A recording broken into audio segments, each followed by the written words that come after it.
Light ঠিক মতো নেই।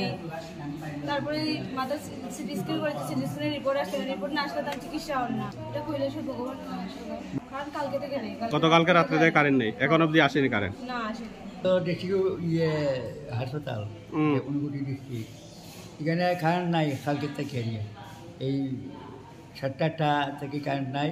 তারপরে জলের সুবিধায় ল্যাট্রিনে ইয়ে নাই, লাইট জ্বলে না, সেগুলো আছে শ্বাসের প্রবলেম। ইনো 1 নম্বর হইল কি ফ্যান নাই, ওই দেখো ঘুরে দেখো ফ্যান নাই। আর 2 নম্বর রাত্রে কারেন্ট নাই, কারেন্ট এমনি গেছে কোনো আইছে না। লেট্রিন বাথরুমও কোনো জল নাই, কিচ্ছু নাই। মানুষের লেট্রিন করতে অসুবিধা, পেচ্ছা করতে অসুবিধা, ঠিকমতো পানিরও জল একটা কি আনতে পারেন না। আর ওই যে যত রিপোর্ট আছে কারেন্ট হলে কোনো রিপোর্টও দেওয়া যান না রুগী বলতে, এই সমস্যা। কৈলাসর ডিস্ট্রিক্ট হসপিটাল রাত 8টা-9টার আগে কারেন্ট টুটেলে নাই।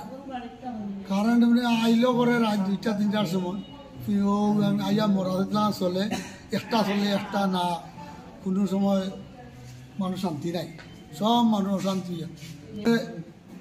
কেউ কুতো বড় করে না, কেউ বাতেও না, কত সিস্টার কেউ কিচ্ছু হয় না।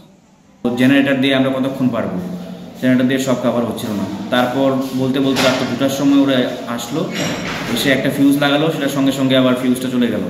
তারপর আবার রিকোয়েস্ট করাতে একটা ফিউজ লাগালো, লাগিয়ে একটা ফেজ কাজ করলো না, বাকি 2টো ফেজ ওয়ার্কিং করে চলে গেল। তারপরে আমার অর্ধেক জায়গায় অক্সিজেন কাজ করছিল না, আর অর্ধেক জায়গায় অক্সিজেন কাজ করছিল, ঠিকমতো আমি দিতে পারিনি। এভাবেই আমি রাত কাটালাম আর কি। যদিও ফেজের সমস্যা রয়েছে মেডিসিন ওয়ার্ডে, কিছু কিছু জায়গায় এখনও সিস্টার রাত্রেবেলা এসে আমার কাছে কমপ্লেন করেছে যে ওদের রুমে কারেন্ট নেই বা ওরা ঠিকমতো কাজ করতে পারছে না। তা আমি কিছু করতে পারিনি ওদের জন্য, এতটুকুই বলেছে যে আমি কল করেছি, আর কিছু করার নেই। এখনও একটা ফেজ ওয়ার্কিং না। এটা তো উচিত না হওয়াটা, ওদের তাড়াতাড়ি সলভ করা দরকার এটা।